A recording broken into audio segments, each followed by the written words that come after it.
the votes was on the machines. The votes are, printed out and they just hang up on the walls. Okay. So I'm sitting in my chair. I don't even look back. But my opponent, she walks past me and go look, and then she walked the door. I said to myself, okay, did she lose? So my other opponent, he looked, but he still stood there. So I'm like, what does this mean? I was like, I turned around, and I was like,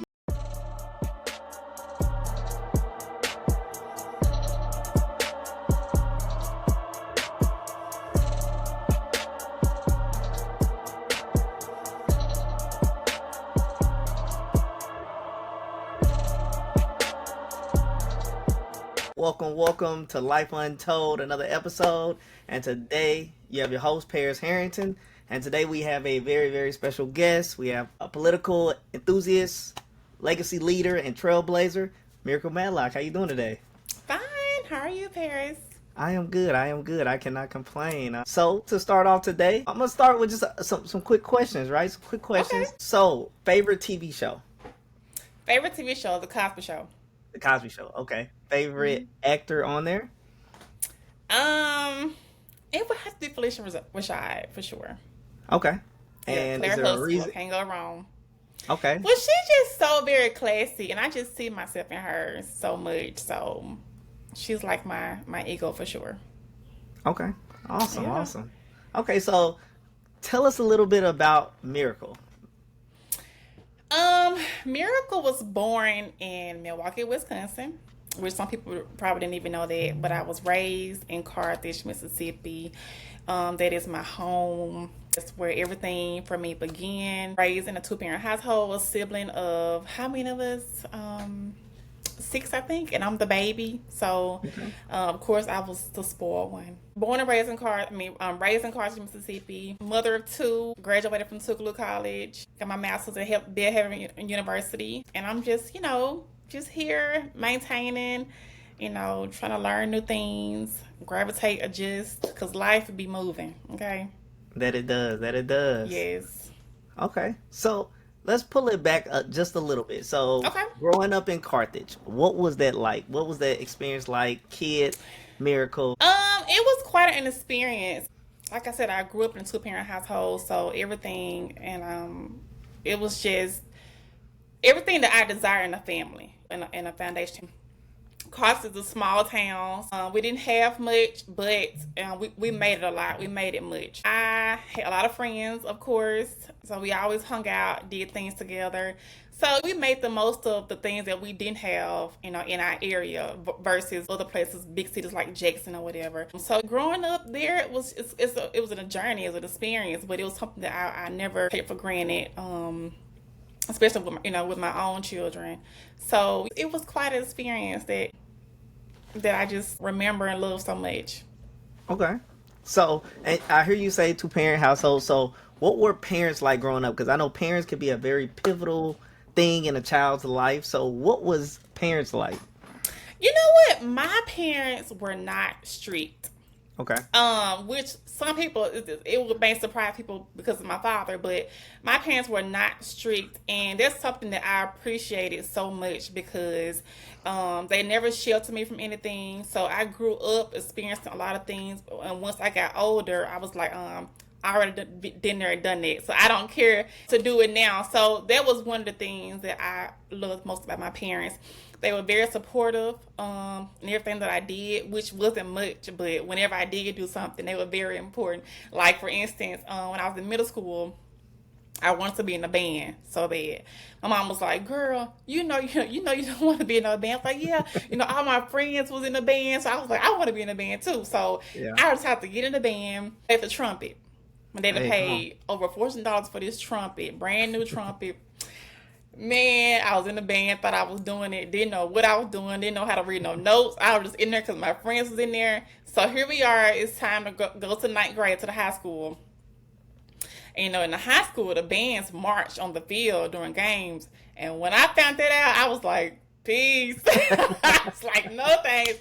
I just rather be in the stands. So they were just very, very supportive. They didn't shelter me at all. So that's one of the things that I really, really appreciate about them. So I try to follow those and follow the same footsteps with my own kids.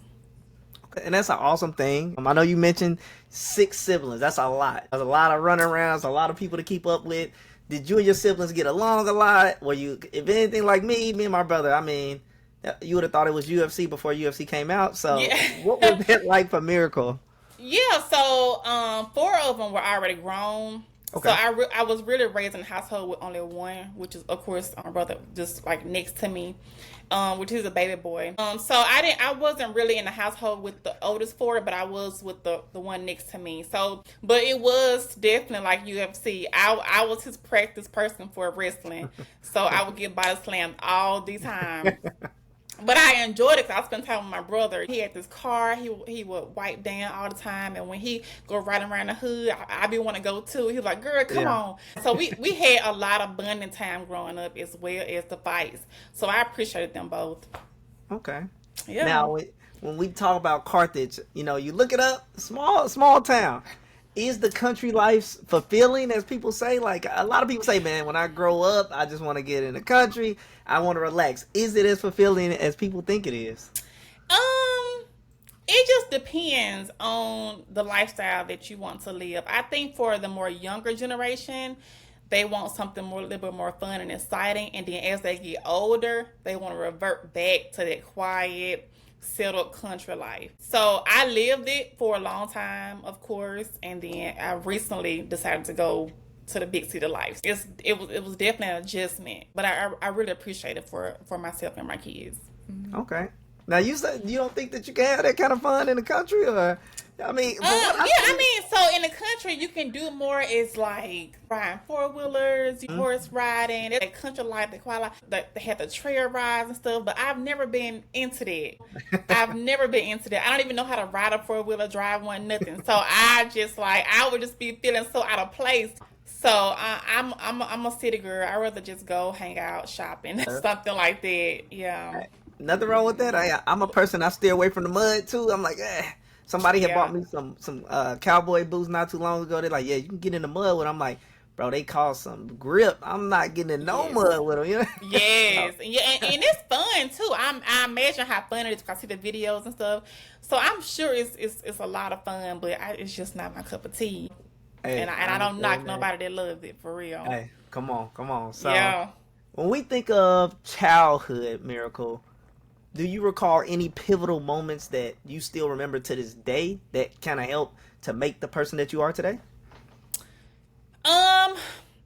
Yes, I remember my parents being a lot patient with me. And the reason why I mention patience is because it's very, very important because if you don't have patience, you lack a lot of things such as understanding, comprehension, because Yeah. it takes all of that, just being settled in the moment. Okay, let me just take my time and do this.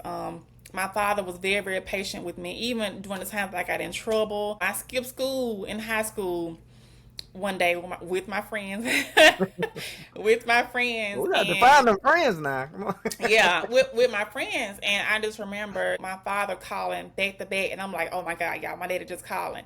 And when I answered, he wasn't upset, nothing. He was just glad to hear my voice. He was glad to know that I was okay because the last call that he got was your daughter's not at school. Yeah. So that moment made me realize, okay, this is what it's all about: protection, patience, safety. So just my parents, my father, being patient with me. My father was the one that taught me so much little things such as riding bikes, skating, Yeah. driving, and all that reverts back to him being patient. So just those times I revert back to in my head sometimes, just when I be in a moment of frustration or anger, I revert back to that and just remember, just be patient.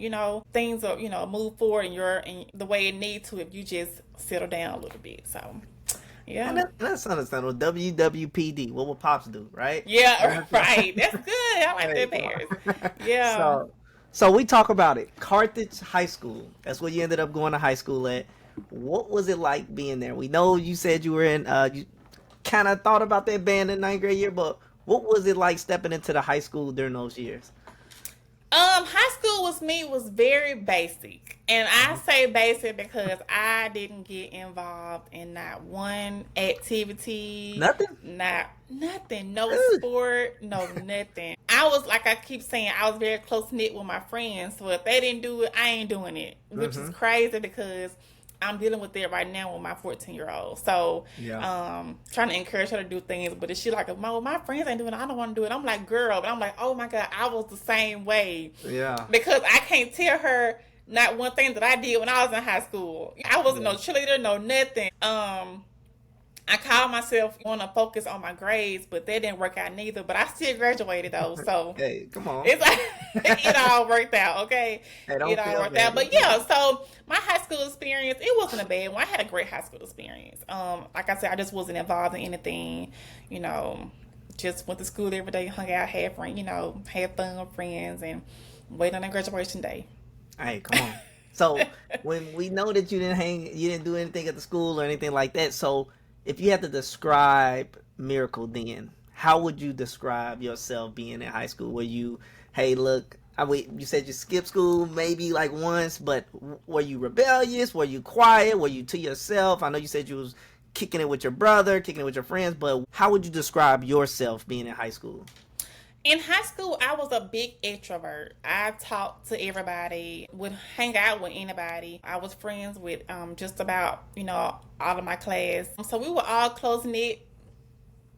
So in high school, I would definitely describe myself as an introvert, which is the opposite of what I am now, which is really crazy because I'm just not understanding. But in high school, I was an introvert. I was just all over the place, over here, over there, just making my rounds, and you would think that I was popular in high school, but I don't even know. Everybody knew me, but does it even consider being popular? I don't even know, but I don't think it is. um, I mean, the word popular is so demanding. So I mean, yeah, it's like I wasn't the kid in the corner, so I mean, I guess I fit in the middle somewhere. I don't know. But I was a big introvert in high school. I was talkative, down to do whatever. I wasn't rebellious at all. I got in trouble.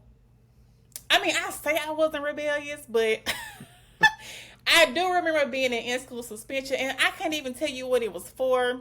mm, And I did skip school, but it was a high school senior thing. I yeah. just, I don't even know. And then I did get a paddling like 2 weeks before graduation. I You was got a like, I'm a what? senior. I got a paddling. You know, a paddling. They really I do did. that? Yes, yeah. I don't know See if they that? still do, but they did. Okay. And me and two of my other friends got a paddling, and I was like, y'all, we about to graduate in 2 weeks. They was like, we don't care. And I don't even remember what I did. So whatever it was very happy, very minor. Probably was for the skipping school. I don't know, but Yeah. um. So I say I wasn't rebellious, but I do remember getting in trouble a few times, which is weird. So, um, yeah. Yeah. So I mean, the paddling that's crazy because I mean, I didn't think that they did it. I think what you graduated 2006, so they were doing that. That had to be like a country Carthage thing because Yeah. I think if you had did that in JPS, man, it probably would have. I think some people would have rolled up there real quick. You know what I mean? So, Yeah. Oh but wow. So I guess maybe some schools didn't do it then. yeah, yeah. So, Yeah. but you graduated like you were planning to do, Carthage High School 2006. What was on Miracle's mind during that time? Were you like, hey, I'm done. I can move out of mom and dad house, or like I'm like, hey, I'm going to college. What was in Miracle's head? Um. Yeah, all of that. Like I had mentioned earlier, my parents was not strict, so I wasn't rushing to get out of their house and do anything because they were already allowing me to do certain things, to Hmm. get me accustomed to being, out from under supervision. But I was ready to, be on my own, to see how Hmm. it is without my parents or whatever. And I remember being dropped off at moving day. I And remember when they move-in day, left. we're talking Hines Community College, correct? No, Meridian. Meridian Community College. Starting Okay, Meridian, yeah, Meridian okay. Community. I remember them dropping me off and crying. I cried when they left. It was my mom, my brother, and my mom and my dad. Did they know? No, they didn't. I Okay. cried after they left. Yeah, so Okay. I remember that because we know I had an apartment with my friends. It was me, my best friend, cousin, and then another classmate of ours. And I cried when they left, but it wasn't even an hour later. Like it was like, okay, y'all, party time. Yeah. Hey, come on, come on. Party time. Um, Meridian taught me a lot because I finished Meridian with my GPA. Meridian was a 0.91. Okay. See? I That's tough. partied. I partied way too much. Okay. Um, They let you graduate with a point nine I one. didn't graduate from Meridian. Okay. But I you had to. finished. I eventually left. With the Okay. Tougaloo. I went to Hines, then with the Tougaloo. Okay. But yeah, so I partied a lot. I didn't take being away from my parents too well, if that Okay. makes sense. Yeah, yeah, yeah. I partied a lot with my friends. When it rained, I didn't go to class. I was not walking in the rain. Just a lot of dumb stuff. I mean, that before I a kid, young adult, you're probably like, man, you know what? Hey, freshly 18, yeah. can't blame him. Can't blame you. You know? Yeah, yeah. It was fun though. I don't and the crazy thing about it, Paris, I don't regret any of it. Yeah. Like I told one of my friends one day, if I can go back, I'd do it all over again because we had so much fun, so many memories, and we Hmm. still ended up graduating from college and well off into our careers. So it just still worked out. Hmm. So I don't regret any of that. I don't I don't regret any of that. So when you step foot, let's say Meridian Community College, was it everything that people think of when they think college? We talking like all American TV show. We talking all these big shows. Is it really everything? Are people walking up to you like, "Hey, you come to this party? Skip school, skip class." Is it really like that? I would say more so at the HBCU. Okay. When I went to Tougaloo, it was a whole lot different than Meridian. Mm-hmm. So in college, HBCU, big university, I would say yes. It is Okay. like that. The parties, the Greeks, the Greek life, I would say all of that is just like TV. And that was the most exciting thing. I felt like I was at Hillman College. I Come on. mean, it was like I was like, wow, like I'm really living a life. Yeah, it was very exciting. So I would say yes, it's most definitely like the TV. So I just that's why I encourage all kids to have that dorm life, that campus life, because some kids they drive back and forth. I was like, no, stay on campus so you can get the full experience. It's nothing like it. It's like you won't regret it. Yeah. So Yeah. you ended up choosing Tougaloo. Was Tougaloo the first option after you finished up at Hines, or was it like another college and you was like, oh, how did we end up at Tougaloo? No, my first option was Spelman. I Okay. wanted to go to Spelman, because I had seen it on TV a lot. Seen it on Hmm. TV a lot, and I'm like, oh my god, this is where I want to go. My parents was like, no, that's too far away. You gotta choose somewhere else. So I eventually settled for Tougaloo, but I'm glad I did because Tougaloo, it's just like family. It's small college or whatever, and small classes, small settings, and so we were all like family. Like you know everybody on campus. It wasn't like, oh, I never seen her before, nothing like that. So everybody you knew. It was just everything like you said on TV, but just in a smaller setting, like a Yeah. more intimate, and you gain a lot more from that. I feel like so that's why I'm glad God sent me to Sugalu for Come on. sure. So it's like being on TV without the commercials. You ain't got to worry about what happened in Yes, the pauses. All right. exactly. You are in charge of your story soon as you set foot on that campus. Okay. So you ended up getting your degree in sociology, 2011. What was that journey like? Once you got locked in, you were at Tougaloo, you knew the environment. Was it as challenging to get that degree, or was it like, hey, now Miracle is focused? So I double majored at Tougaloo. I did sociology and political science. I Okay. wanted to be a lawyer. Okay. So my goal was to be a lawyer. My dad wanted me to be a lawyer. My mom wanted me to be a social worker. I'm Hmm. like, okay, I just handle both of them. So I did. I went ahead and majored in both. I didn't know what I wanted. So I valued my parents so much that I was just like, okay, whatever y'all say, I do it, whatever. So I did political science and sociology. And um my favorite of course became political science, but I started off in in social work. Challenges, I would say one of the challenges that I had was one of my instructors didn't speak English very well. So that was hard for me to, and she was the chair of the program that I was majoring in. So I had to go to her a lot to make sure I'm on track for graduation, what class I got to take next. And it was challenging for me, communication barrier, I feel like. But it worked out because she ended up getting an assistant. Yeah.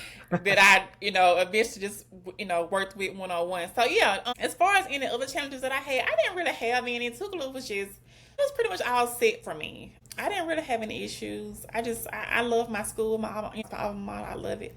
So yeah. And during that time, you also ended up having a major life change, which was having your first kiddo. What was that like? Did you anticipate this to happen? Was it in effect? How was that in the middle of you trying to finish up your degree?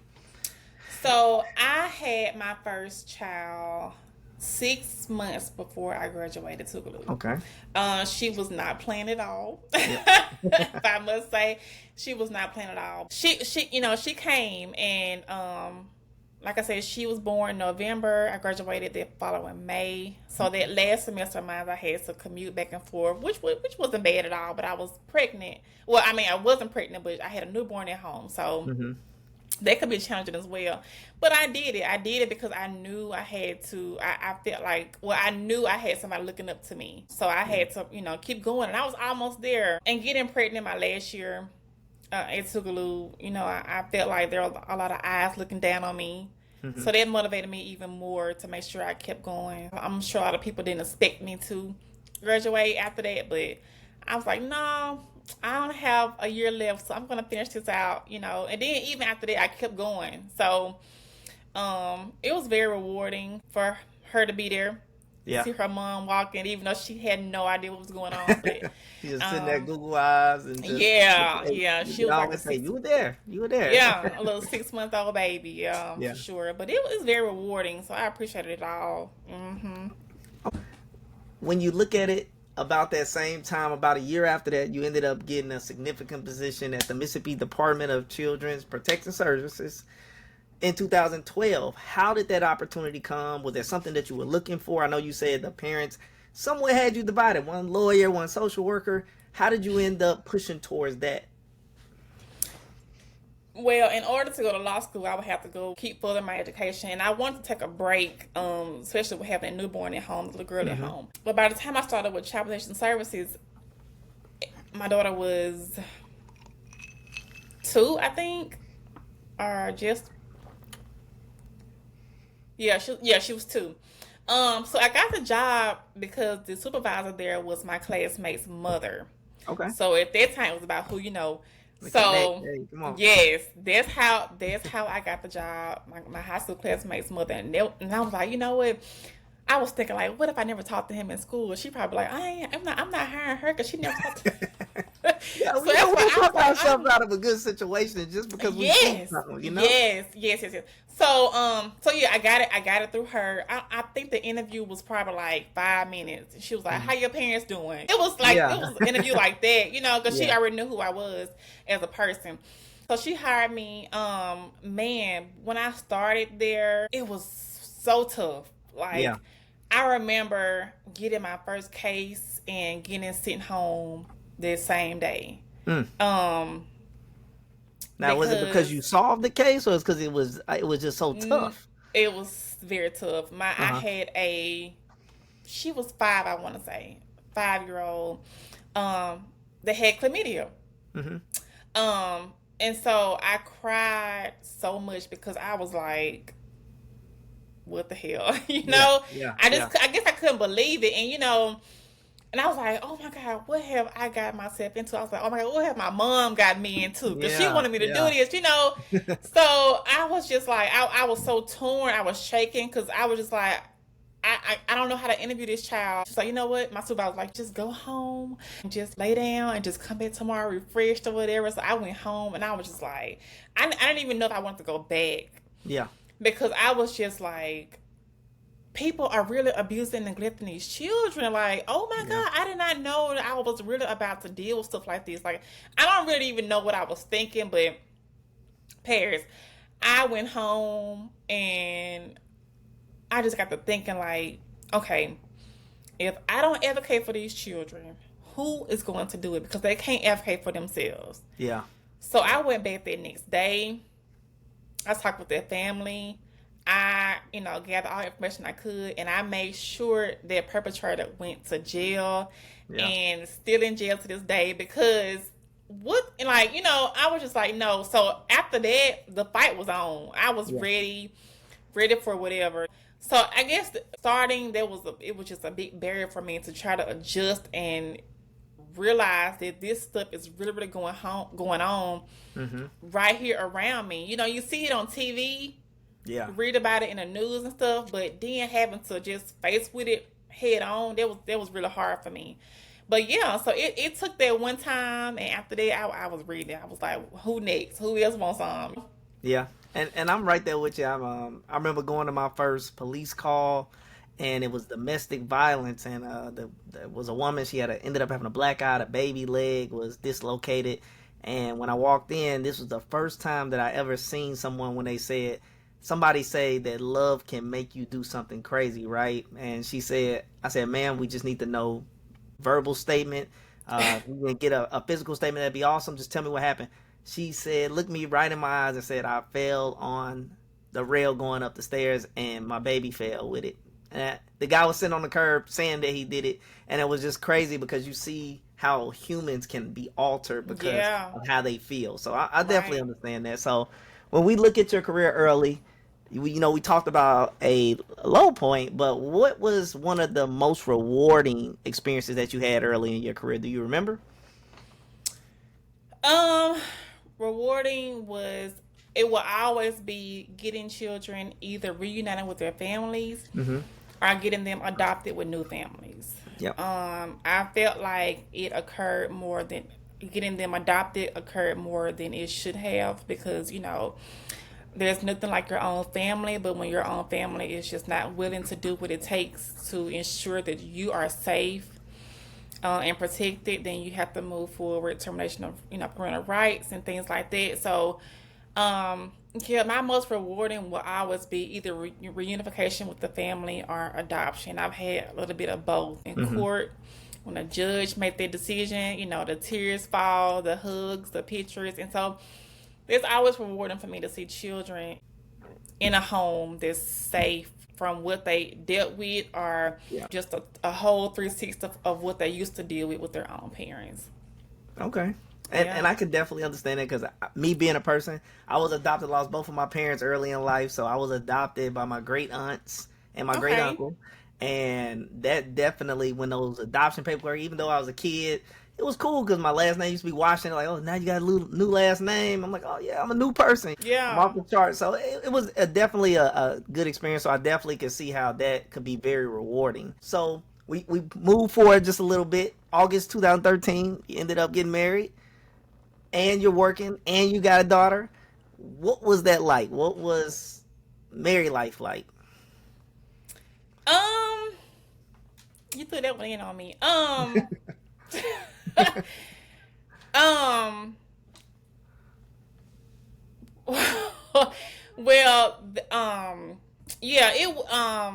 I guess I think married life is beautiful. Let me start there.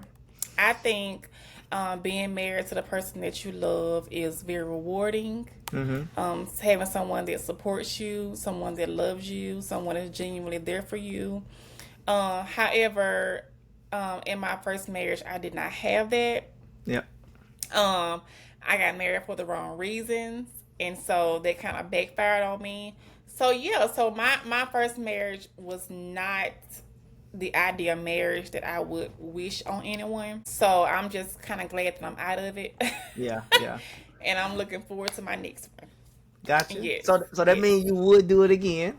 Oh, absolutely, yeah. Okay. Yeah. So when you think about your marriage, what advice do you give a young person trying to consider marriage? Thinking about the reasons you did, thinking about, social work, thinking about the life, thinking about friends, family, all the experiences that Miracle Matlock has now. What advice do you give a young person trying to consider marriage? I would consider in-person therapy. Okay. And I would consider before. Okay. And I think it's called marriage counseling.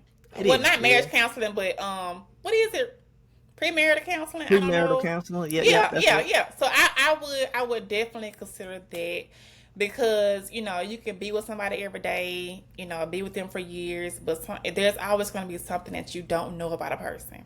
Yeah, So I think that it's best that you have someone in the middle that can help you bring out that in each of you. So I would definitely recommend that. I would definitely recommend that they both sit down and discuss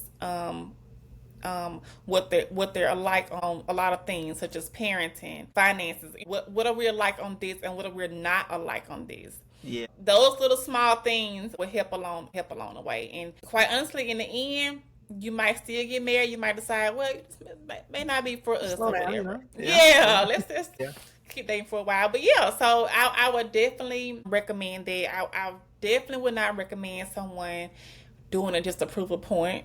yeah.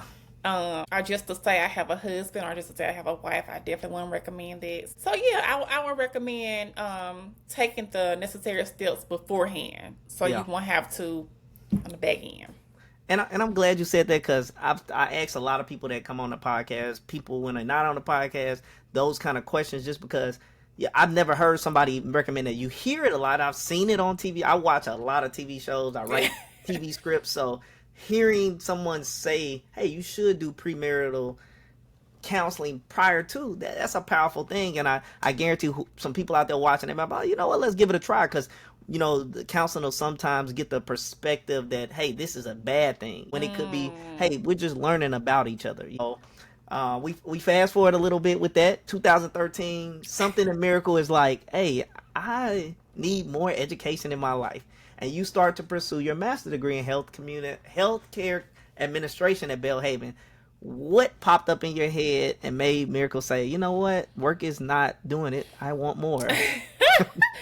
Well, okay, so I was like thinking that I wanted to be a nurse. Hmm. And I was like, no, I don't want to be a nurse. But I do want to do something in the healthcare field. So I was thinking, I said, maybe healthcare administrator would be good. And so I kind of stuck with that. And so that's what made me go back for my master's with that. I love, one of my strengths is being organized. Okay. So anything need organizing, I'm the girl. Hmm. So I was like, maybe I can go back, be administrator of a hospital or something, which I still, wouldn't mind doing one day, because I love to lead. I love to, be over things, because like I said, I'm organizer. So I like to see things done in a certain way to get certain results. So that's what prompted me to do that. If I could go back, I probably would have done something else, such as business administration or something. But yeah, so that's pretty much what prompted me to do it. And I did work in the medical field a little bit after that. I was in medical records. No, ER specialist. So when people come into the ER, they would have to come see me first, register, sign in, and stuff like that. So I did that for a little while at Mary Health. And I liked it really, really good. So I could see myself going back into the hospital one day and moving forward with a healthcare profession. I want to be a jack of all trades. So Okay. anything that falls in my lap, I'll take it probably. Okay. Yeah. And while you were going to school, you're doing a lot. So you're juggling, you got the kiddo, you got school, you got work, but you start pulling towards the end of that degree. And in 2016, had an amazing experience. I don't know if it was the first experience, but you ended up going somewhere May 1st, 2016, Beyonce concert, right? And we all know you're a big Beyonce fan. How was that experience? Was that the first time that you had ever been to their concert? And was it everything that kind of people think it is? Yes, yes, yes, and yes. So that was my first concert. I went to the one in New Orleans. I did not know what to expect, because not only was my first Beyonce concert, it was my first concert period. Hey, that's a big one to go to. Yes, that was a big one. So I went, I think it was On the Run, I want to say. I'm not Hmm. sure. On the Run with her and Jay-Z. So yeah, so I went to that. I had some amazing seats. I was on the first row on the second level, because I promised I would never ever get on the first floor, on the floor level, because it's just too many people in front of you. You duck and dodge You trying got to to be see him. Like, like no, Shaquille O'Neal yeah, height to be on the first floor, right? yes. Yeah, Like yeah. I would never do that. So yeah, I had the first row. second. I had some great seats, man. So when she came out, I was just like, I mean, I wish I still had footage from it, like from my phone or whatever, but I don't. But Yeah. man, I was so starstruck. I'm like, am I really here? Are we really in the same room with Beyonce? Like, is Yeah. my parents gonna believe me when I go back home and tell them? It was just like, I don't know. Yeah. I don't know. It felt like I was on another planet, to be Yeah. honest. But yeah, So she it really was. does have that aura that everybody say. They say so I met President Barack Obama many of times, 3 or 4 or 5, 6, 7, 8 times. And every single time, I mean, I was on his security detail in Hawaii, and Mhm. it's an aura. It's like I really see an aura out, and I'm looking at that. I'm like, that is freaking crazy. Does she have Yes. that? Yes. Okay. Yes. Like, just the way she pulls in the crowd, Uh huh. and keep everybody just like on their feet, keep everybody Hmm. attention. She does like these intermission videos, Hmm. which is also just like as big as her being on stage because during that time she's back changing Yeah. clothes or whatever. But the videos is almost as if she's still on stage, just how big it Hmm. is. It's just like it's amazing. Like, and after that, I promised myself that I would never miss another Beyonce concert. But I eventually did in 2018. But I'm sure we'll get to that. But Yeah. yeah, I ended up missing the next one. But after that, I was good. I was good to go. I was like, I ain't missing no more now. Yeah, And I must say no missed that to one, it. but I ain't So missing did you no ever catch more. her when she was down at Essence? Oh no, I know. When I went to Essence, no, I went to Essence only once, and she Okay. and she definitely was not there. Yeah, Mm-mm, yeah, yeah. mm-mm. Probably would You have to know take what? her I to went to again. Essence the time that I did go. I went to see Escape because they Okay. had just got back together, Hmm. and I love me some Candy and Tiny, so I took off to Escape to see them, and then I ended up missing it because I thought this was going to be on the main stage, but they was like in one of the rooms, Oh so no. I missed the performance. It was crazy. Oh, okay. Hmm. Yeesh. I mean, Yeah. kind of diabolical. The whole point of going down there is like, Yes, hey, I missed, yes. but there will be another time. So then we look at 2016. As soon as you finish up with one of the biggest concerts, very first one, but that's a huge one to go to. You graduate with your master degree. How was that accomplishment for Miracle? Was it everything that you thought it would be? Um, yeah. So I just because I have that thing that it's always good to have something behind your name. Hmm. So I'm like, oh my God, I finished Sugarloaf and here I am with my master. It was a very big deal for me because I was like, okay, now I have 2 degrees in 3 different careers, so I can do pretty much anything I wanted to at this point out of those 3 aspects, of course. So So yeah, it was a very big deal. I took out to Atlanta to celebrate, Yeah. Come on. still partying. Hey, But nothing yeah, wrong so with it.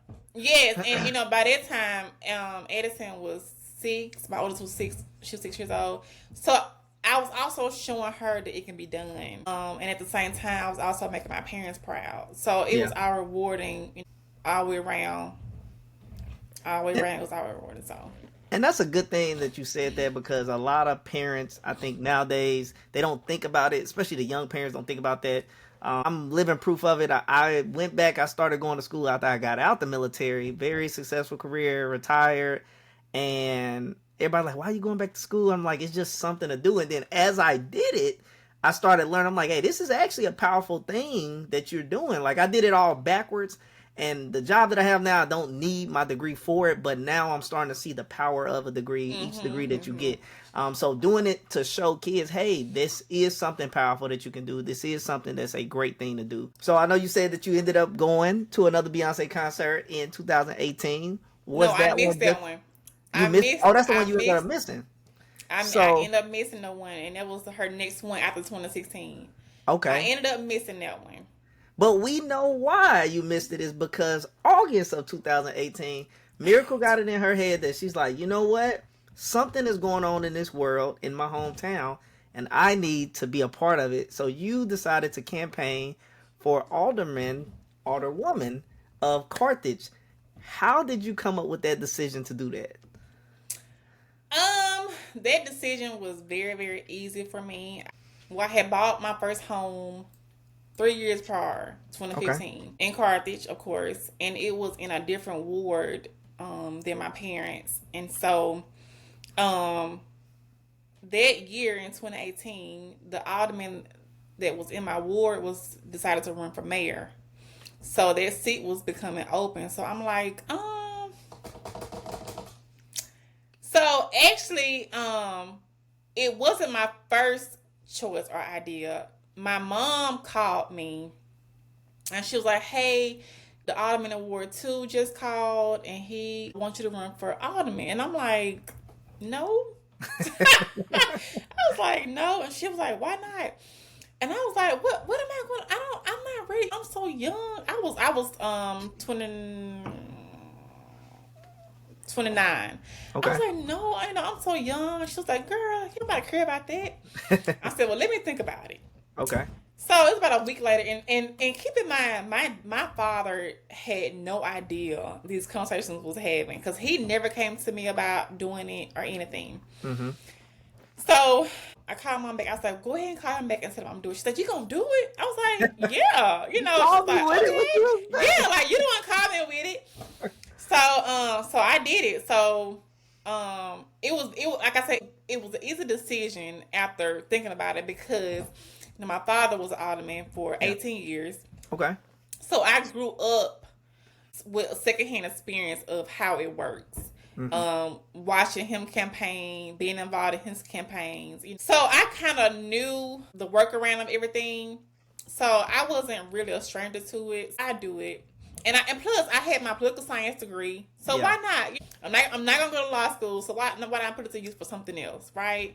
Yeah. So I did that February or January of 2018. I had to be certified to run. So I had to get all my signatures and things like that. So I was certified, but I didn't Now, announce it. what does it mean to be certified? Like if Well, it's the same as qualified. So I okay. had to get a certain number of signatures on a petition, Okay. and I had to, and it had to be in that ward.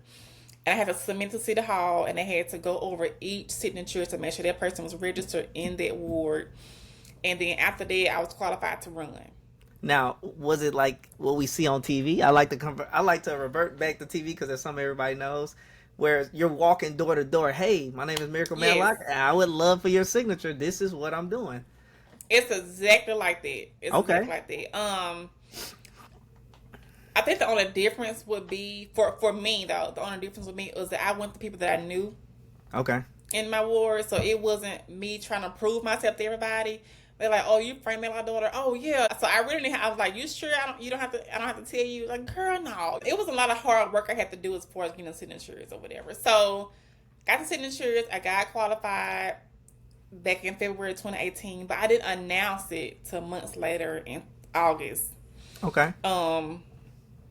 So I don't know what I was waiting on. I guess it was just the timing because the election wasn't until November. So I didn't want to jump out there too early and people get tired of me. And like, I had two opponents and they both came out before I did, Okay. actually.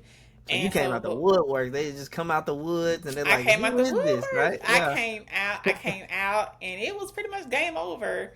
But it was really so amazing to see. Like, sometimes, well, at the time, I gotta be honest, I didn't realize the depth of the movement I was making. Yeah. Just riding through the town and see my dad purchase 100 signs, Mm-hmm.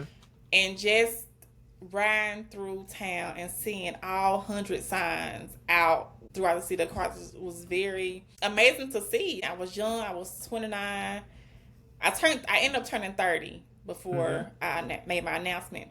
But I was young, so I didn't really understand how, like, damn, like, girl, you're really doing it. I didn't understand that. But now it's just like, wow, like, I really did that. So I made my announcement in 2018 August campaign. Now that was the most intensified thing that I've ever had to do. I was gonna ask you that. So, was it hard? Was it? How was it? Was your confidence high? Were you like, I'm gonna win this? Did you already know in Miracle's head you're gonna win, or what was that like? That experience? So, of course, I had the confidence of I'm going to win this. Like, I'm going to win these. Ain't nobody going to beat me. I had the confidence. But going door to door, I didn't realize it was so many people that was not registered, so many people that I didn't know, and on top of that, at the time, my ward was predominantly white. Yep.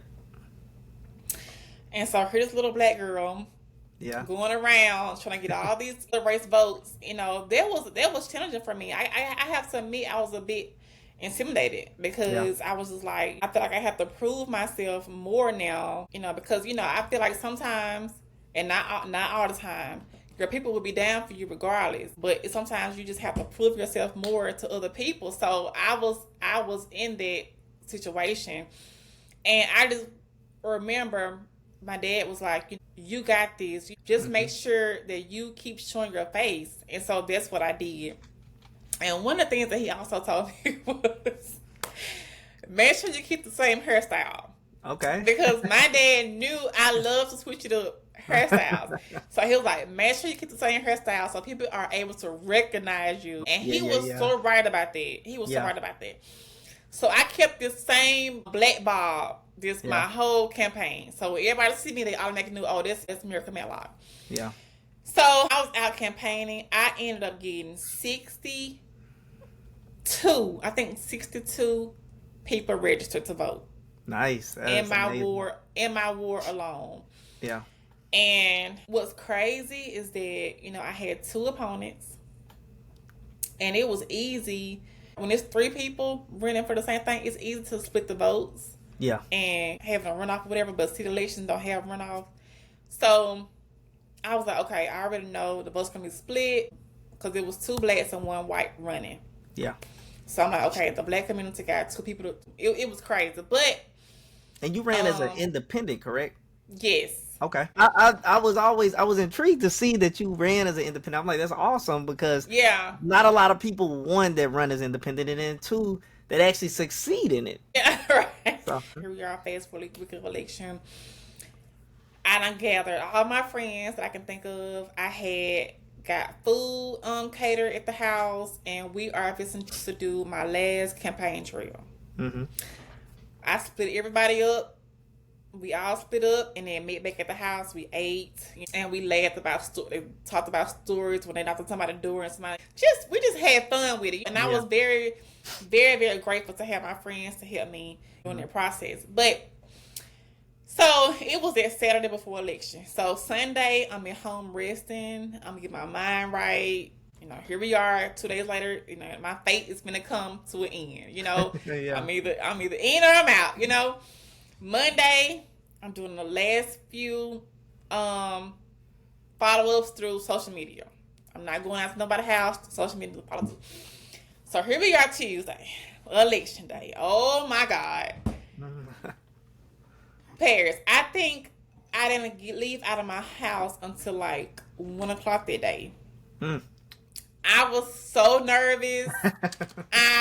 My stomach was turning all morning. Mom called me. She was like, where you at home? At home? You need to be, it was just. Y'all campaigning. Yes. It was making sure people get to the poll. You need to be. I was just like, Mom, I was sweating. And I'm like, it was really, really bad for me. I'm not going to lie. It was really, really bad for me. So when I finally leave out the house, show my face, I'm trying to, get my mind right, taking people to the polls, whatever. Now, did you have to take people to the polls? Yeah, I took a few people. I didn't get out, of course, because I didn't want to make it seem like, but I did take a few people. My brother took a lot of people. So I had people going for me, like running for me. Yeah. So here we are, 7 o'clock hit, polls closed. I head up to City Hall to sit in while they count the votes. I'm like, oh my God, stomach turning, just nerve shot, just in my chair. The opponents there as well? They were there as well. They were there as well. Awkward, right? Extremely awkward, okay? So all the votes was on the machine. So all they have to do was just like close it out, and the votes are, printed out and they just hang up on a wall. So I said, oh my God. So they print up on a wall, and they printed up and they posted up on a wall behind me. Okay. So I'm sitting in my chair. I don't even look back. But my opponent, she walks past me and go look, and then she walks past me and go out the door. I said to myself, okay, did she lose? Or, you know what I'm saying? Like, or whatever. So my other opponent, he looked, but he still stood there. So I'm like, damn, like, what does this mean? So I was like, fuck it. I turned around and I was like, I looked at everybody else like, am I seeing what? So the other black person, she had 31 votes in all.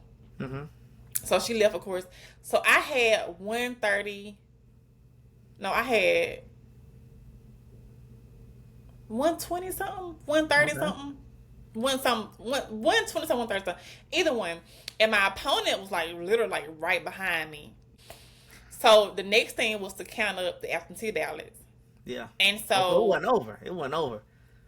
Oh. It wasn't over. Oh no, okay, it wasn't over at all. So that was kind of absentee ballots. And so what he did was he asked how many absentee ballots it was. And they told him the number. And so whatever the number was, it wasn't enough for him to beat me. So he went ahead and came and congratulated me before they even got done counting the votes. And I was like, well, thank you, So I won because I got most of the absentee ballots. Like, the majority of them was all mine. So I won because people voted early or whatever. Mm-hmm. But what pushed me over the threshold, and this is very important. This is very, very important. What pushed me over the threshold to win this election was the number of people that I registered to vote. I won the election. I beat 2 candidates by 60 votes. And just remember, I told you that I registered 62 people. Ooh, so that's how important it is, to vote. And again, city election does not have runoffs. So whatever the number is that's it. So if I would have had 131 and he would have had 130, I would have won by 1 vote. Yeah. So what is a runoff for people that's watching? Even for myself, what is that? Okay, so runoff, that's usually in county and like national elections. So a runoff is when, say for instance, you have 3 people running, and they don't meet that 50%. They have to have 51%, I believe, 51% over the, So if I have 49% and you have 50%, neither one of us got that 51%. So we got to go back to the polls. Oh man! So you gotta have that 51% to win. Okay. Yeah. Okay. So that happens a lot in Jackson elections and stuff like that. Okay. And then even in Carthage, the county elections, supervisors and stuff like that, they have runoffs. But city elections is not. Okay. So you win. What was that feeling like? What was Miracle thinking?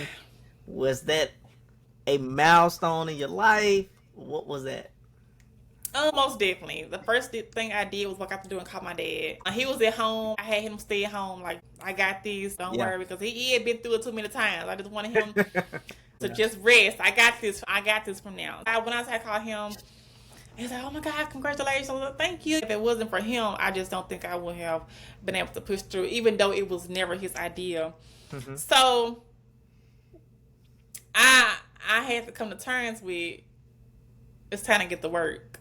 And I campaigned, and I made history twice, but it's time to get to work. So I had to put that in my mind. I had to like, oh my God, like, are my partying days over? Like, I was like, what do I do? Because I'm like, because I gotta be honest. I feel like I was the president that night. I was like, I gotta go get some suits. I need security. I can't be in the clubs no more.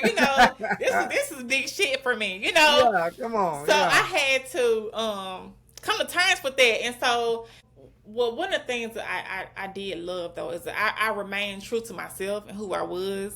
I didn't allow it to change me.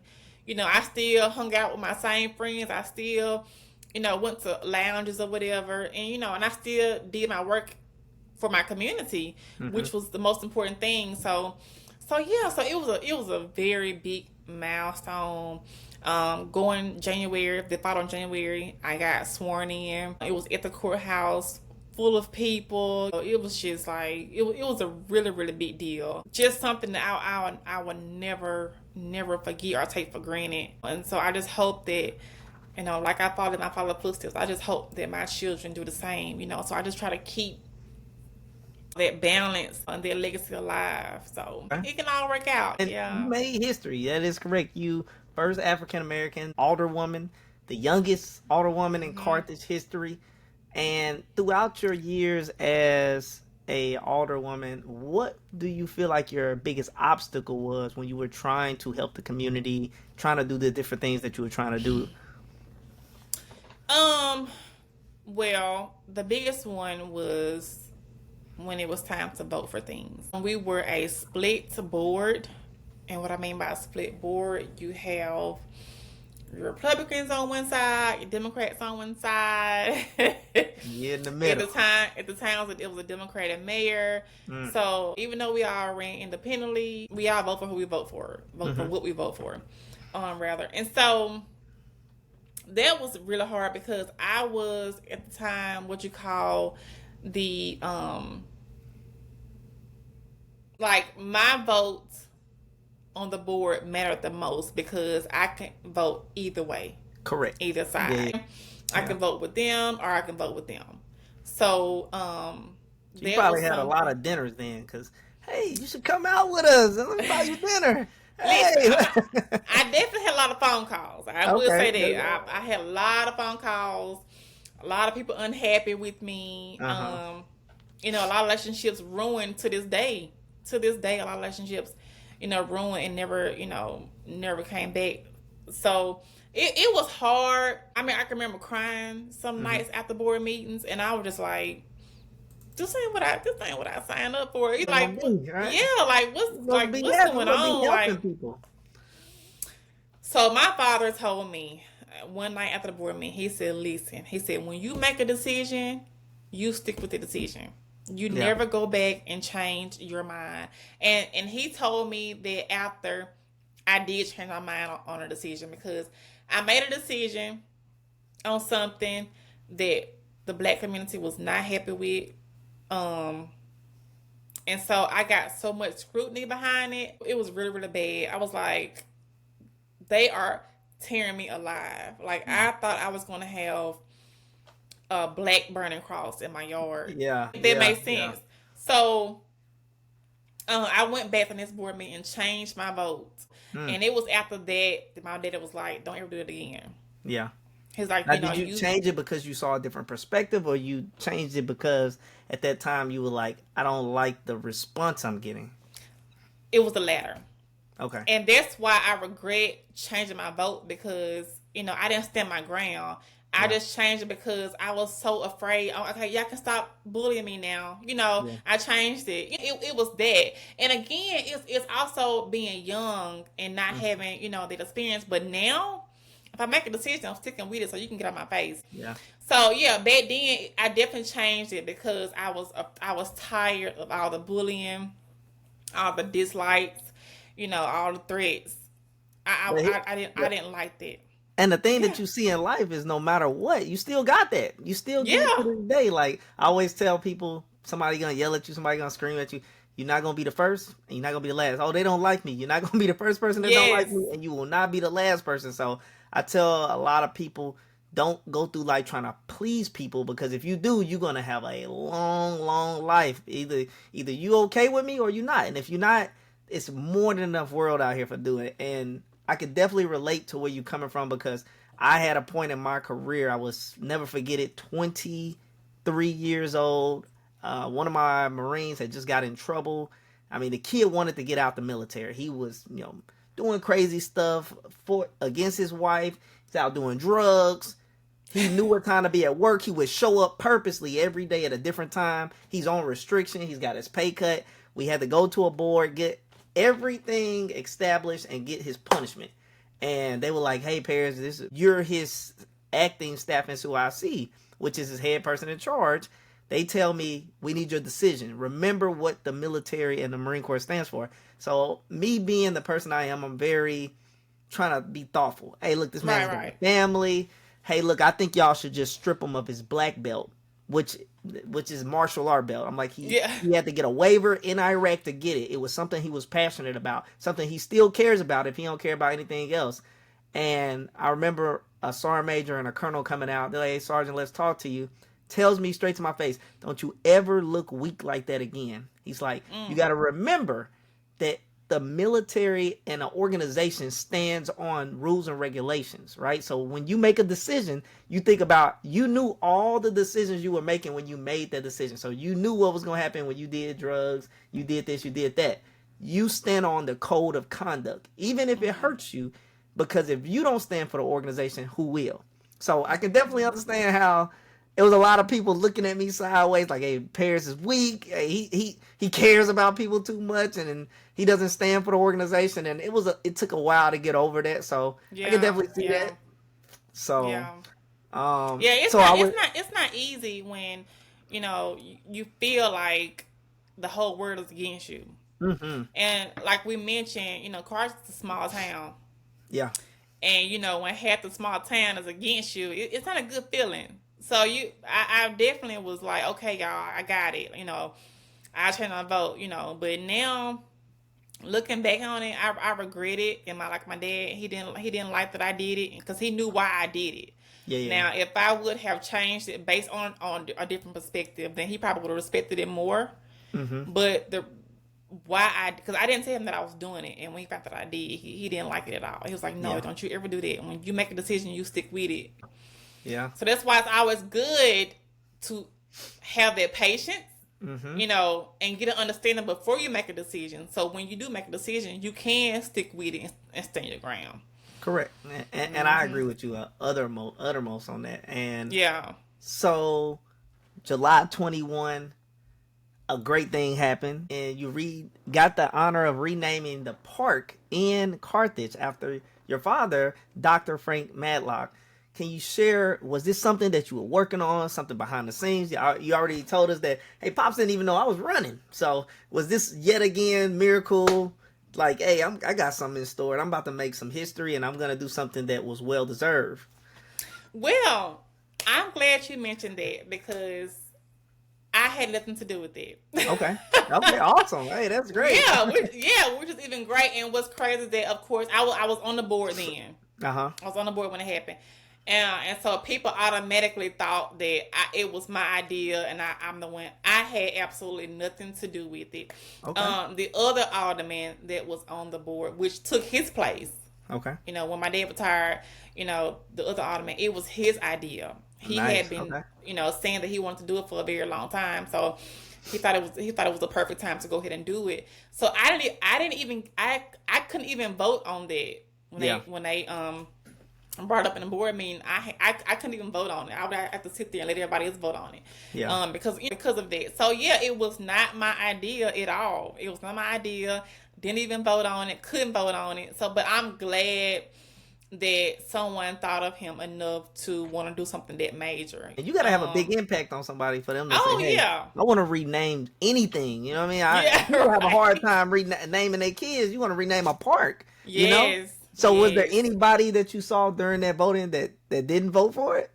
Or was it anonymous? Everybody voted for it. Okay. Yeah. Okay, so that's good. So you didn't have to come outside and tell a dog to get on nobody. Okay, cool.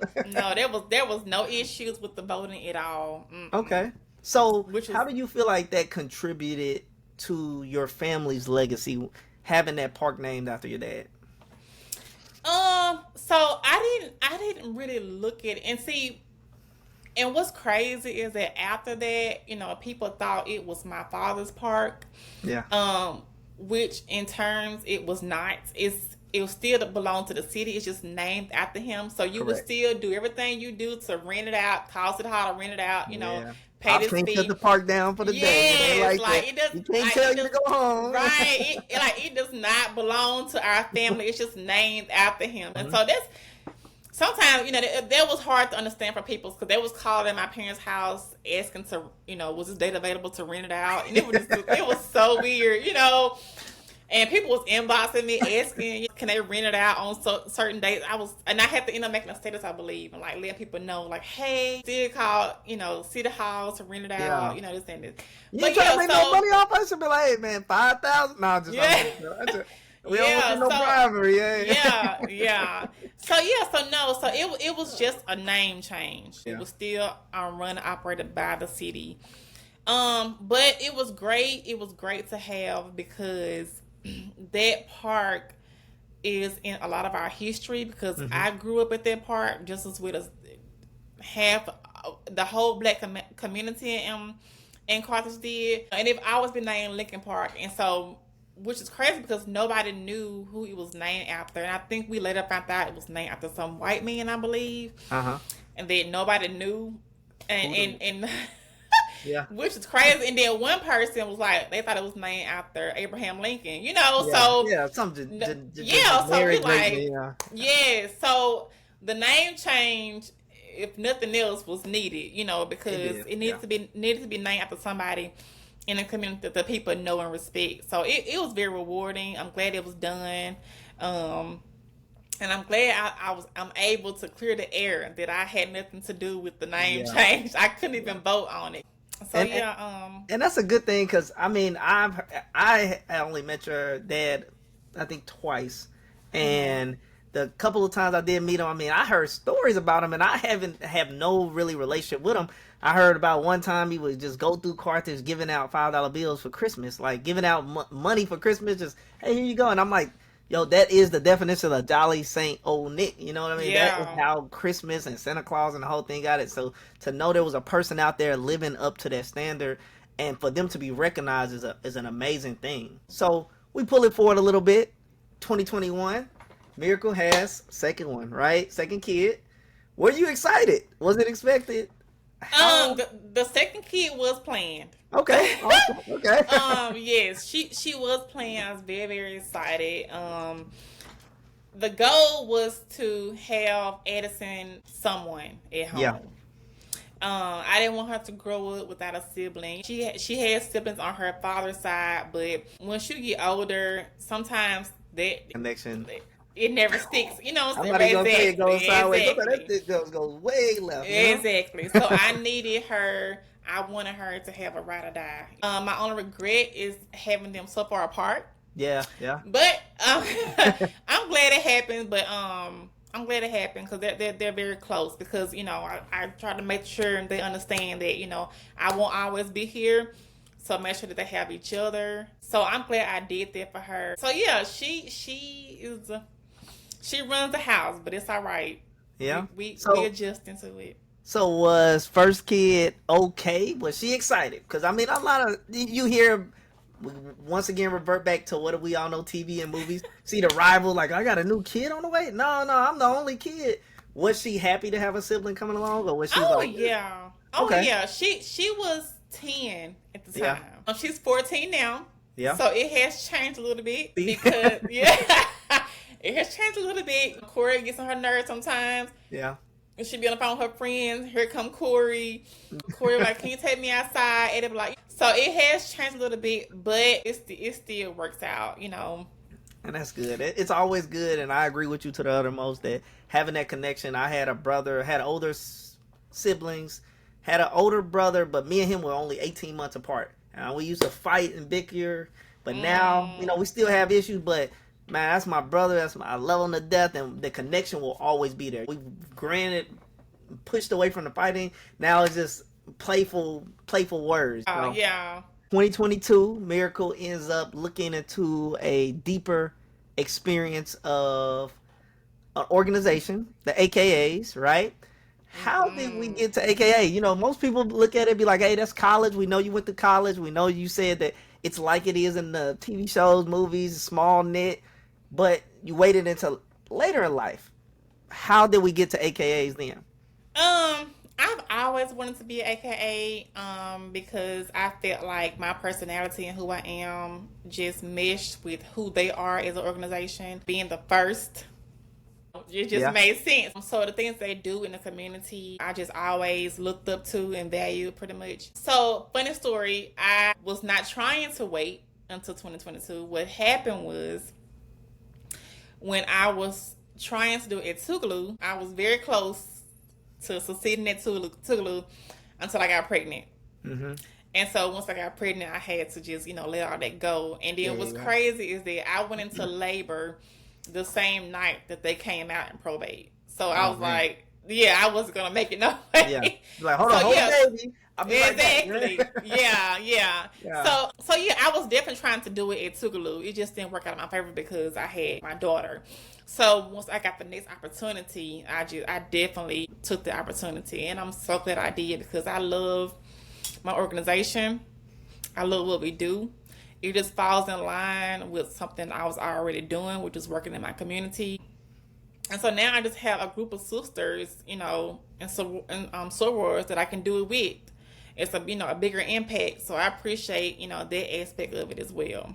Yeah, and I definitely see it. I would pull a Shannon Sharp and say, hey, me and my team looked it up, but it's just me, right? So uh, I can tell by the picture and the progress over time. A lot of the people that I see in your AKA pictures now are some of the same people that you've been hanging out for years. So you saying that this organization, you were already kind of embedded in that environment, so it was kind of like only natural for you to say, hey, this is something that I would like to do. So for people out there that are considering sororities, what advice do you have for them if they're on the fence, if they're thinking about it? I don't know if I should do it. Is it worth it? What would your advice be to them on that? That's easy. I would just research all the sororities. I Okay. would research all of them, because we're all have that one thing in common, which is doing things in a community, but they're all different. All sororities are different. Some do focus on, one thing more than the other.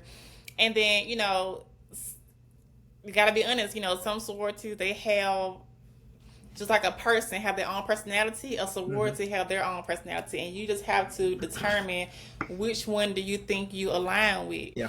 And so that helps a lot too. So yeah, just do your research and make sure you understand what each sorority is about and which one that you just kind of mesh with, because all of them are not the same. That, They're not the same yeah, at I've noticed all. throughout the years, definitely Yeah. very personality driven. Even when I've done a lot of research, whether in work or just in recreational time, a lot of organizations, they do different things in the community with different people, different groups. So definitely picking it and basing it off of your own personality, your preferences is a powerful thing. So, and we pull it forward a little bit more. In the coming years, you ended up losing your dad. Um, what was that impact like? How did that hit Miracle?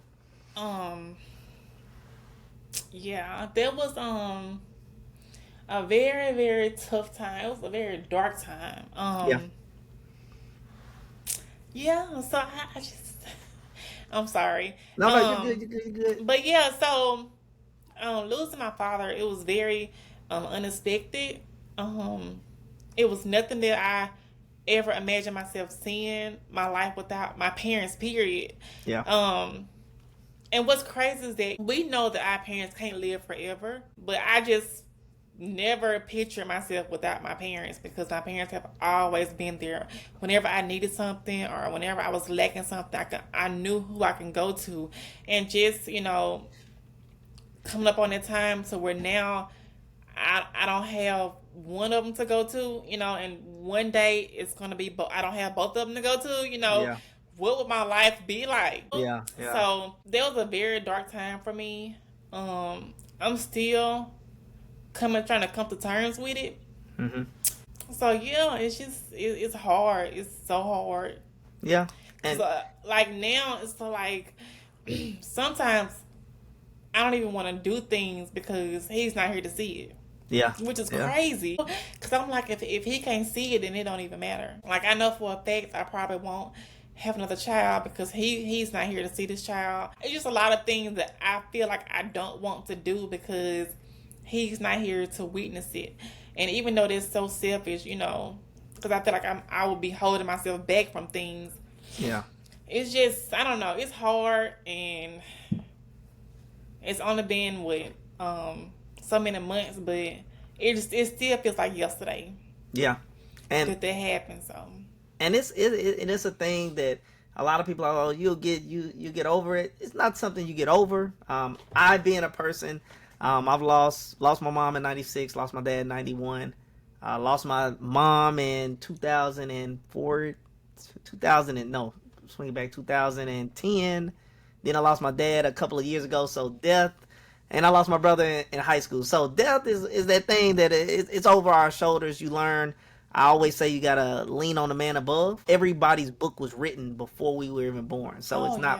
yeah. I one time I remember I saw a counselor and I told him, "Hey man, I feel like God is up there picking on me." He's like, "Man, you talking like God is some guy up the street."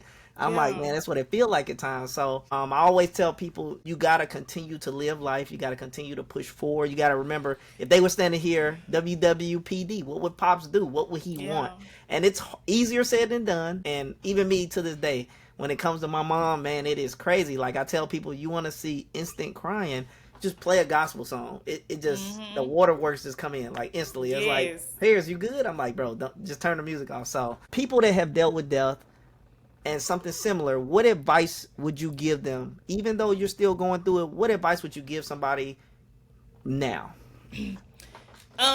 Grief counseling. Yep. Okay. Period, point blank. Because there's something that I did not do, and I eventually started doing, and it has helped so much. So, because it helps you to get things out that you didn't even know was there, if that Yeah. makes sense. I realized through counseling that why it's so hard for me is because I didn't lose my father. The little girl in me lost my father. Yeah. Yeah. And little girls always need their fathers. And so Yeah. that's who lost their father, the little girl in me. And I guess that's why it's so hard for me to come to terms. And my therapist made me realize it. And when she said that, I was like, oh, that's what it Yeah. is. So the little girl in me is still grieving. The little girl in me is in counseling right now. You know what I'm saying? Yeah. Because he was an amazing father that taught me everything.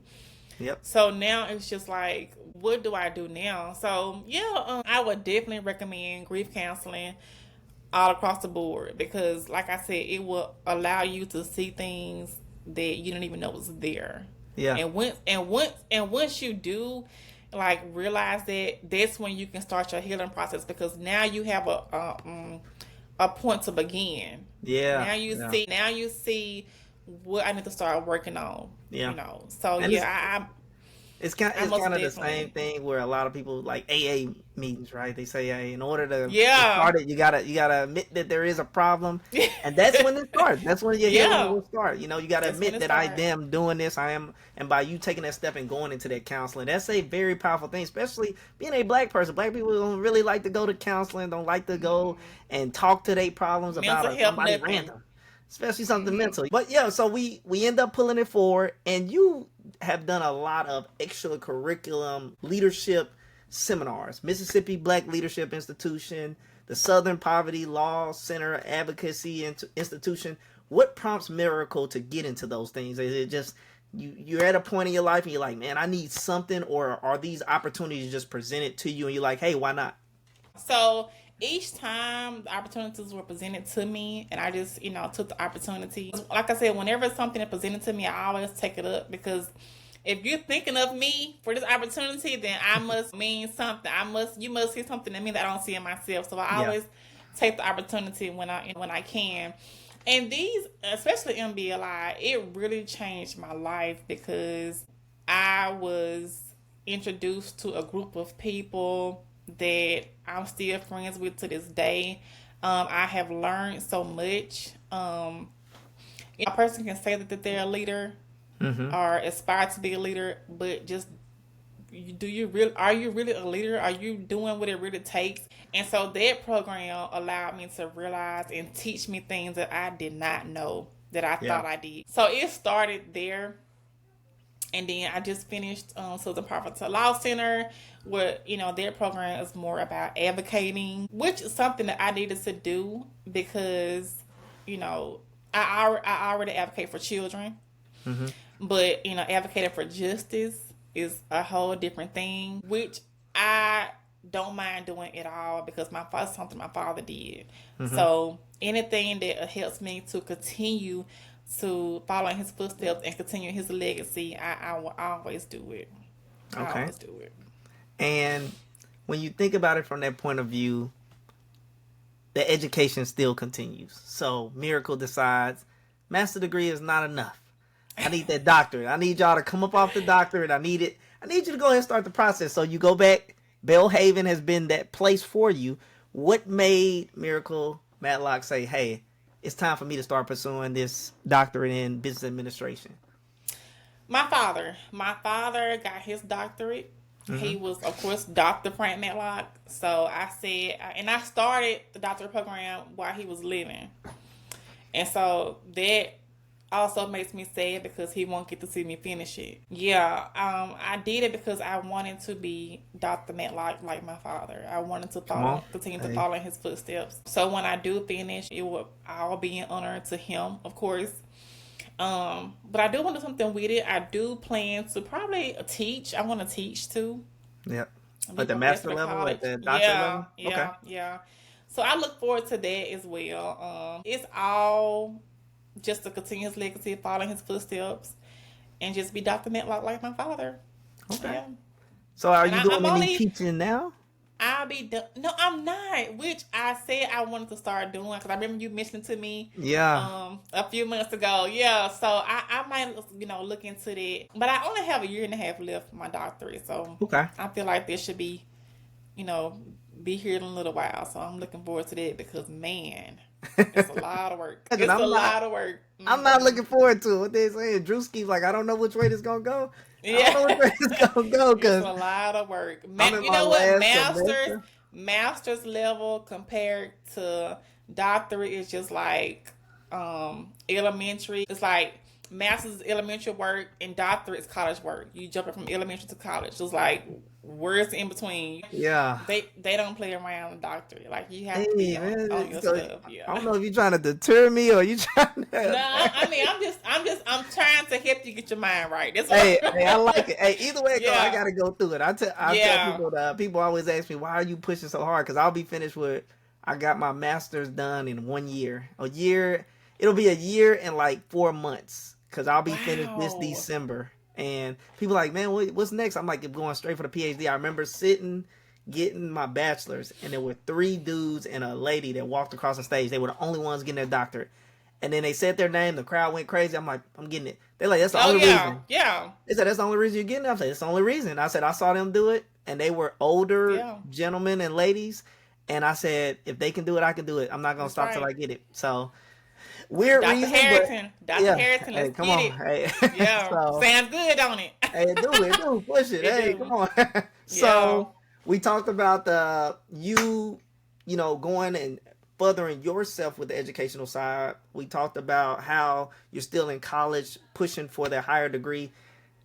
Your involvement in the junior auxiliary of Madison County. What prompted you to get into it? I know you said you've always been giving it to the community. You said you moved into the city life. Is this your way of trying to get into that city world? Yes. So the junior auxiliary, I just joined. I just got accepted into it. And so I just moved to Madison County February of last year. Mm-hmm. And so I just feel like this organization allows me to have that relationship and connection with people in the county alongside with my sorority who also serves Madison County. So yeah, it's just me just trying to get adjusted to where I am because for a long time I was regretting my move here. Okay. But when my father passed, I felt like that was my relief to like, okay, Miracle, you got this, just go on.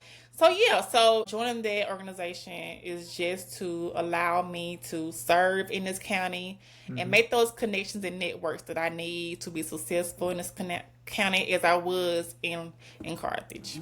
Yeah, and that's a good thing, especially that move. It might have been a little bit regretful at times. Yeah. But seeing that new environment, being in that new place, it always can come out to be a positive. I know I always say one of my most vulnerable moments, people are like, P, you always invincible, bro. You ain't afraid of nothing. I said, bro, you want to see child Paris? Hey, make me go back to Jackson, Mississippi, Riverwood Drive, and go to my pop's house. Now that he's gone, mom's gone, man, it's like walking out. The people like, you don't want to go back? I said, I got to let it go, bro, because it's like walking down memory lane, especially when you see so many. So I think being away from Carthage, not seeing that corner store, not being at that gas station, not being at that certain place at that certain time, can be helping in that healing process as well. So, Right. but we bring it forward to you being selected for Mississippi Women in the Lead 2025 Leadership Greater Jackson 2025-2026 initiatives.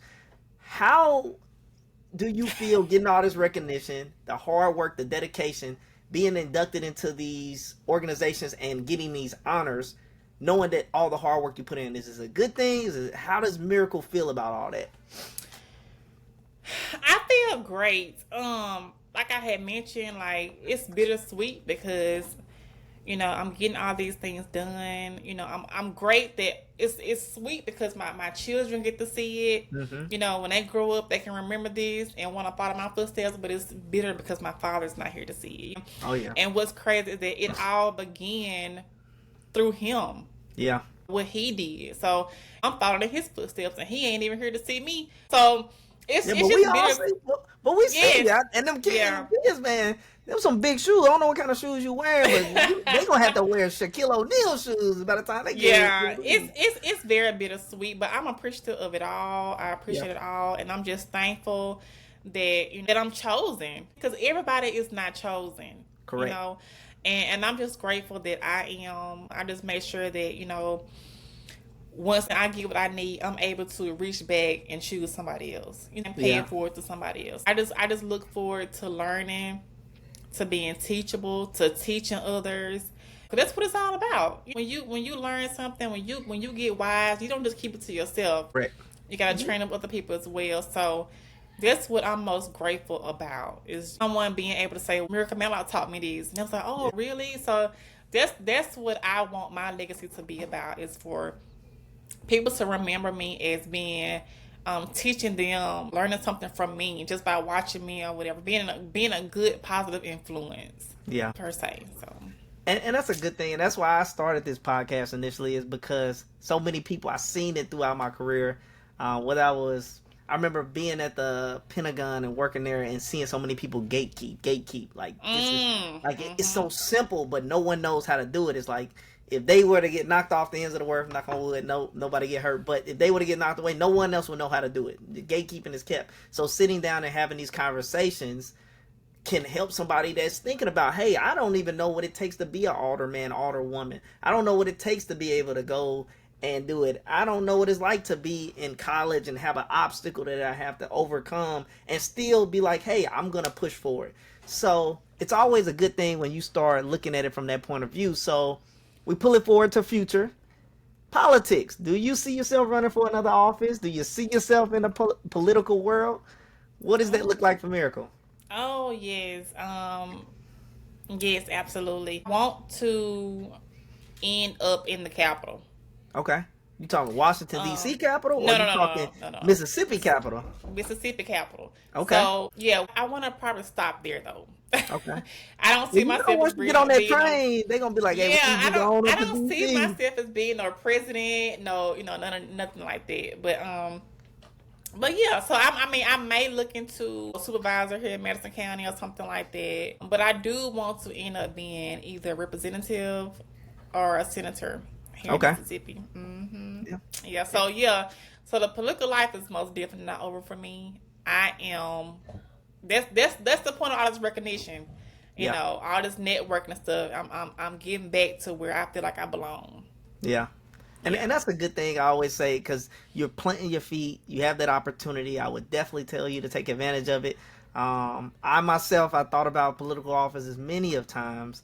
I've run into the area that I have no feet planted anywhere because I've been moving around for the last 15, 16 years. So this is Alabama being a place where I can put my feet. Do I see myself running for? I've been looked at for an opportunity here, but I don't know if that's the right move for me right now. Yeah. Other goals, but I would definitely tell you to keep pursuing that. Also, what else can we expect from Miracle in the future? Is there anything that you're working on? Anything like that? Mm, Outside of running for office again, that's my only focus right now. But outside of course, finishing my doctorate.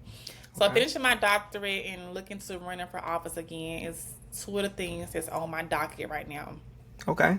I'm definitely hoping to get married again one day, so I put that on my docket too. Okay. But yeah, so those three things is something that I'm really looking forward to in my future, and I mean short term. I'm looking like 2 or 3 years. Yeah. It's the short term goal for sure. Okay. Hmm. And last question I got for you. Any advice that you have out there for young women who are aspiring after they hear your story? Any of the paths that you have taken, whether it's the college life, the political route, the family route, social work, so many things that I don't want to miss, but I can't name them all. What Yeah. advice would you give to anybody that's trying to get into that public service leadership aspect that are on the fence? My advice, sound advice. Let me sit up. My advice is to get out there, make yourself known, do your research, make your connections because it's all about who you know. Hmm. These days in politics, once you connect with the right person, your votes are going to come Yeah. because there's always going to be one person that the community respects and respect enough to tell you or to tell them who to vote for, and that person could be you.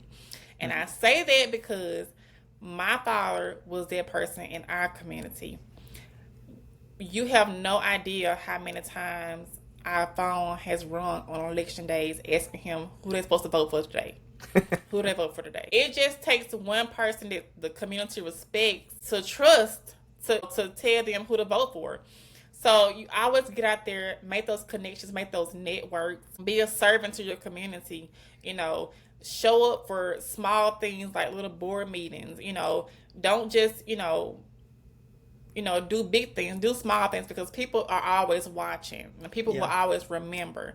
So yeah, so just get out there, do your thing, stay visible, and last but not least, wear the same hairstyle so people can know who you are. Wear the same hairstyle. Yeah, Okay. I can see that yeah, too because I know a lot of older people and people that's getting up there in the age. You talking about the girl with the short hair? You talking about the girl with the long hair? That yeah. they visualize you off of those visuals. Yes, So they're gonna visualize you, especially if you have, say for instance, campaign signs with a certain picture of short hair, and then you coming up with a whole bust down. Then they gonna, yeah, they gonna like, it who ain't is gonna this? work. So yes, you expect, and it's really for the older people because Yeah, they yeah, they visualize in their mind who you are, what you look like, and they have to remember these election days or something like that. So yeah, it's just very important. It's just like a piece of advice that I have to make sure I hang on to because it hey, worked for me for sure. hey, come on, hey, and if it worked, don't, hey, if it ain't broke, don't try to fix it, right? That's right. That's right. So, well, That's I want right. to thank you for coming on. Is there anything you want to give a shout out to? Anybody, any organization, anything? Yes. Yes, well, of course, my organization, Alpha Kappa Alpha Sorority Incorporated, Upsilon Upsilon Omega chapter in Canton, Mississippi, the Junior Auxiliary of Madison County. And I want to give a shout out to my cousin, which of course is your wife. She has a TikTok account now where she does her book reviews, and it's called Okay. Sasha's Book Talk. And the reason why I'm giving her a shout out is because she has got me her TikToks has got me started back reading. Hey, come on. I used to be an avid reader, and I stopped right before high school. But my father was a reader, and now when he passed, I went through all of his books and I put them in a box and I brought them home. So I'm on my second book now, and it's all because of her. Like her videos on TikToks make it when she's opening up her boxes of her new books that she got in the mail. She just make it fun. So I was like, you know what? I want to start back reading, but I'm not into the fictional stories that she's into though. I'm more of the self improvement type Okay. stuff and like some spiritual books I read, of course. But yeah, so she makes it fun again. So I definitely started back reading because of her page. And so Okay. yeah, so I definitely want to shout her out for that. My cousin Sasha, I love you, girl. Okay. All right. And other than that, anything else? That's it. Okay. That's it. Follow my social media pages. On Facebook, it's Miracle Matlock. On Instagram, it's Miracle Matlock 22. TikTok, it's Mir Eddie 32, I think. I'm not Okay. sure. I'll But make sure yeah, I tag them underneath it's here Mira. too. Yeah, it's Mira_Eddie32. So Okay. yeah, just make sure you follow me on all my social medias and keep up with me and see what I got going on. Just give me a holler. Okay. Awesome. And I'll make sure I put all that in the description. And I want to thank you for Yes. being on here talking with me. I know it's a lot of people that'll watch, a lot of people that'll be inspired, a lot of people that'll love your story. And I appreciate you being open enough to tell that story. So, Yes. Thank you for having me, Paris. I really all right. appreciate you thinking And make sure you keep us up to date on the doctorate degree, because as soon as you're ready for the graduation, we're going to be there. Oh, thank you. Thank you. I will. All right. Thank you so much. And you have a nice evening. All right. Bye, Paris. All right.